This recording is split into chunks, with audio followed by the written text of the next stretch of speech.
Alrighty traders, if you are in a trading drawdown, you have come to the right place because I am here to help you get through it. I'm here to help you diagnose what kind of trading drawdown you're going through and ultimately get you on the other side and back to profitable trading.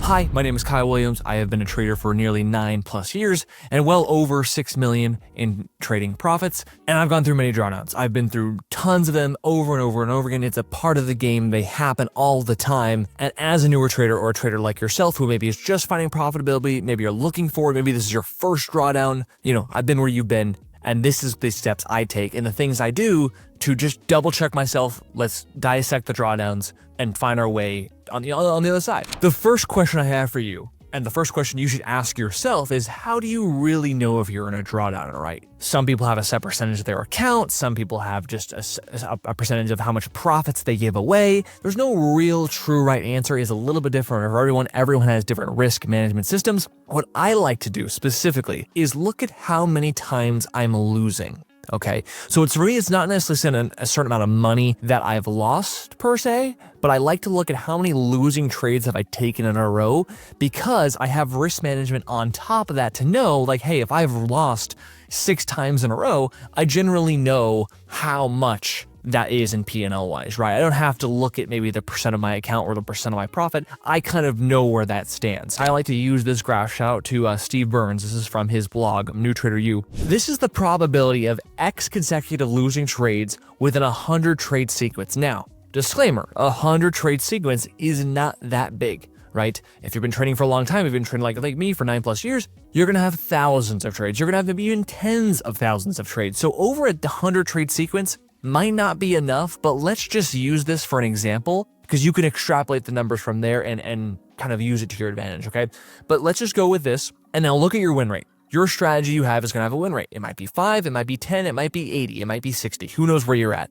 Given that's your win rate for the strategy you have, you can then get kind of a gauge of how often you should have a losing streak. And again, if you have a losing streak, it's likely some form of a drawdown.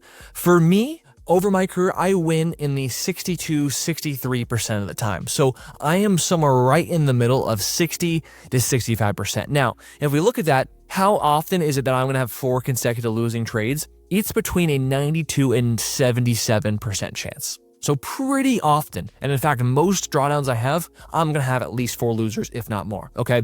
For 5 losing trades in a row, it's gonna be between 63 and 40%. Still very likely, but on the lower end, okay? Once we get to 6 losing trades in a row, then we get to a 32 and 16% chance. That means most times, right, not all the time, but 32 to 16% of the time, I am gonna have 6 straight losing trades in a row. And that, for me, personally, is when I call it and say, hey, I'm clearly going through some kind of drawdown. Again, irrelevant of how big the P&L is, it's pretty rare for me to lose 6 times in a row. Let's dissect that, let's dive in, and then I kind of go into what I would call defense mode, which I'll talk about in a minute of what I changed to my trading, but that's kind of the fire alarm for me. That's when it takes off in my brain of like, hey, you're approaching or are in a drawdown, let's recoup, let's see what's going on, and go from there. Now, just to continue the graph here, I have had, 7 and 8 and even sometimes 9 losing trades in a row, which is very rare for me, right? You can go down to 14%, 6%, 6%, 2%, 2%,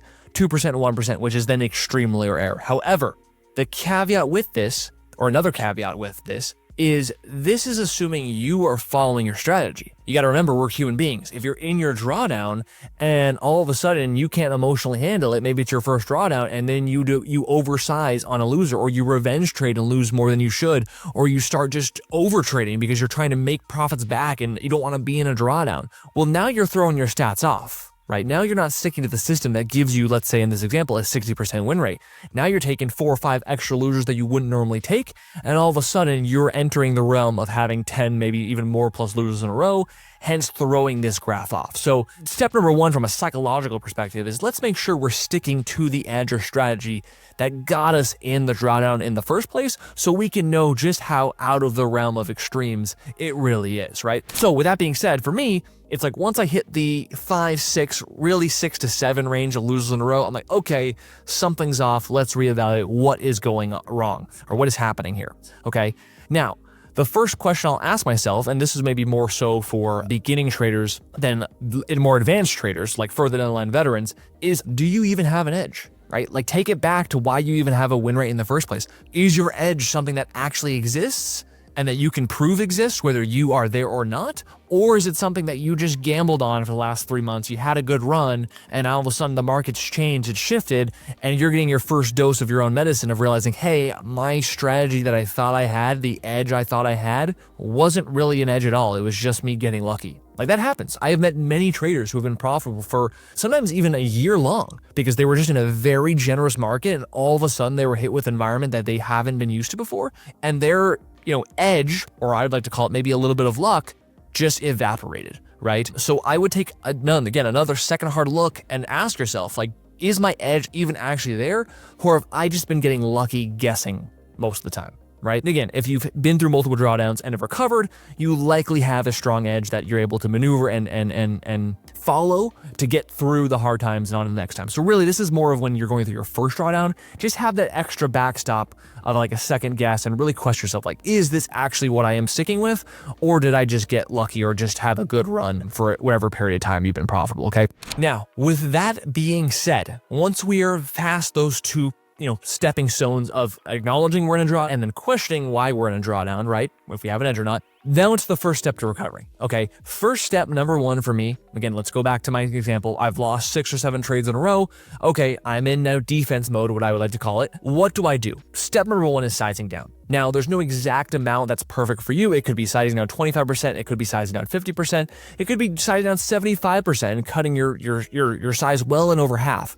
But the point is, if I go from being willing to risk $1,000 per trade, I need to jump it down to 700, 500, maybe even 250, 300, right? I know it's not fun. The instinct for many traders is to be like, well, I'm losing, but if I bet more, I can make more and make my money back. That's not the case. If you're in a losing streak, guess what? Betting more usually leads to losing more and then increases the drawdown, making it even harder to get out of, etc. If you look at this graph here, or this chart, or I guess this columns and rows here, look almost like an Excel sheet. This is from boggleheads.org. This shows you the percent drawdown to then what you would need to make back to get out of that drawdown. And this is, I forget exactly what rule this is called, but it's important you know this because this is what's gonna, I think, give you conviction. At least it gives me conviction on why sizing down during a drawdown is very important. So we have a value. Let's just say this $1,000 is your account. Okay, I know it's not, but let's hypothetically, maybe it is if you're newer, but let's just assume your account is $1,000. If you lose from 1,000 to 900, you've lost 10% of your account or your equity or your profits, right? You need an 11% return to get to back break even. So a 10% loss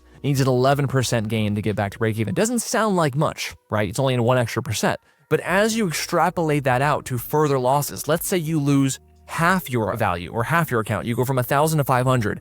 That's a 50% loss, but it's a 100% gain to get back to where you once were. Okay, and then to extremes, let's say you lost 90% of your value, went from 1,000 to 100. You need a 900% increase to go back from $100 back to the 1,000. Okay, so I know the dollar value stays the same. Whether you lost 100, you got to make or if you lost 900, you got to make 900. But the percentage return on the value or money you have left needs to be, acknowledged, because that makes a big difference. Vice versa, it's also then difficult on making money, right? Let's say you doubled your account from 1,000 to 2,000. That's awesome. But if you take one oversized loser, if you get, greedy and you take your next big loser with too much size and you lose 50% of that value, you jump right back down to where you started at $1,000. Okay. So it's super important why I think you should size down. Because imagine if when you go through a losing streak, you size down and you cut your losers in half. Now, all of a sudden, you can just play with these numbers, right? If you cut your losers in half, this should never go up to 900% to return. It should only be up to 450, right? This return should only go up to, it only should have to be 200. This should only have to be 116, 170, or 116 and a half.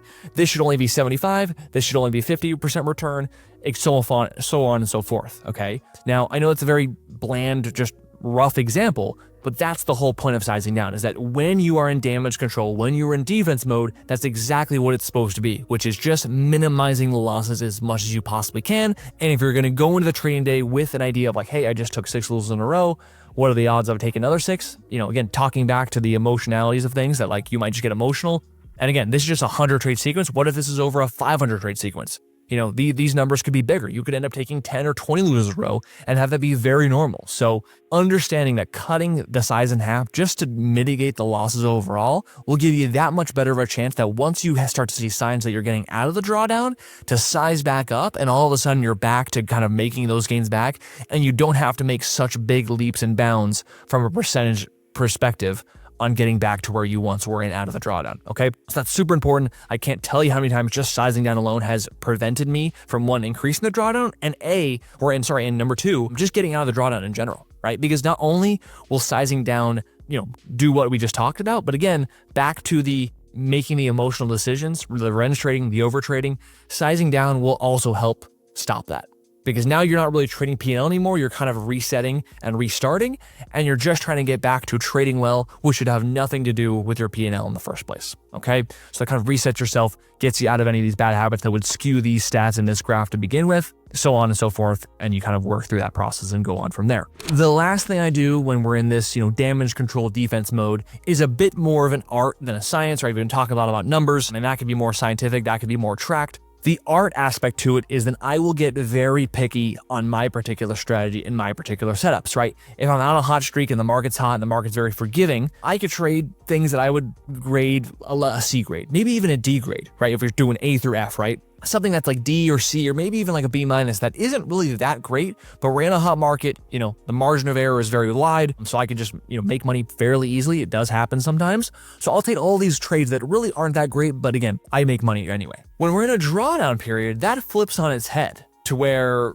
I might not even make money on the better grade setups, the Bs, the As, right? There might be a chance where I don't even make money on the setups that I deem to be good. And that has happened. There's times where I see setups I think are amazing, but because we're just in a tough market environment, it doesn't matter. I take losses, okay? So getting picky on what grade setups or what kind of criteria I decide to take gets much pickier, right? I will go from, say, trading any setup under the sun in a very hot market to only trying to trade maybe B plus and A grade setups. One thing that we'll do is, one, just minimize the amount of trades I'm taking, because again, if we're in a drawdown where we're likely going to take 6, 7, 10, 15 losing trades in a row, how about just mitigate some of those trades and not even take them? Cut out the ones that aren't even that great to begin with. And again, that's more of the art, right? If you're very a systematic trader, that's hard to do, to like break the system and just stop taking certain trades. Because yes, sometimes they're going to be lower tier or lower grade trades that you decide to avoid in your drawdown. And yes, they might be winners. And of course, that could heighten the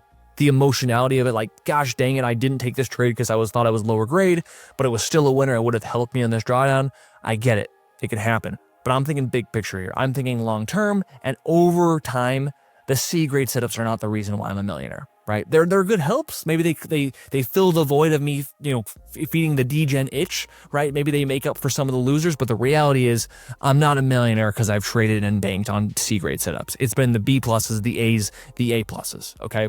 Perfect example of that, just to go into a chart. Something like this happened today on me. CHRO. For those who know kind of the charts I like, at least on my bread and butter setups, I like the kind of first red day setup. I know it's very popular, but for those who don't know, some of the criteria is like, hey, it needs at least 2 or 3 days of run up, and it needs to be at least like 100 to 200% up in that run up. So this stock went from $1 all the way as high as almost high 3s, but closed around the high 2s. Either way, it's a minimum of 100% run over those 2 days, and I'm like, okay, this is up enough for it to possibly have a pullback, for it to have a red day pullback 10, 15, 20%. But again, there's more indicators to this. Let's look at the intraday. When we go into it, this was today, but let's look at the previous days that led me to realize this wasn't a stock I wanted to trade. If we go back, the intraday is very choppy, okay? And it's also got spurts of volume and then kind of stops. You'll notice how the run started. There's absolutely no volume, and then it comes in and kind of still is very choppy. Next day, it comes out very strongly out the open, huge pullback, huge spike, and then volume disappears, and then it just fades out of nowhere down to 2, and then it liquidly bounces back and closes somewhere around, 260, 270.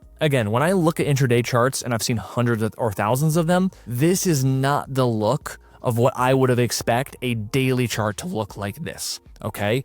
There needs to be more regular volume. I know there's volume overall. When you look at something like this that has such irregular volume, it's not consistent throughout the day, and on top of that, just how choppy it is, immediately after me took this from what I thought would look good on the daily to something that probably isn't tradable for me, and I would argue a C minus, maybe even D. right? And I'm not even in a drawdown today. Like going into the market today, I wasn't even a drawdown, but even these indicators enough told me, hey, this isn't a high grade. We are going to ignore this trade.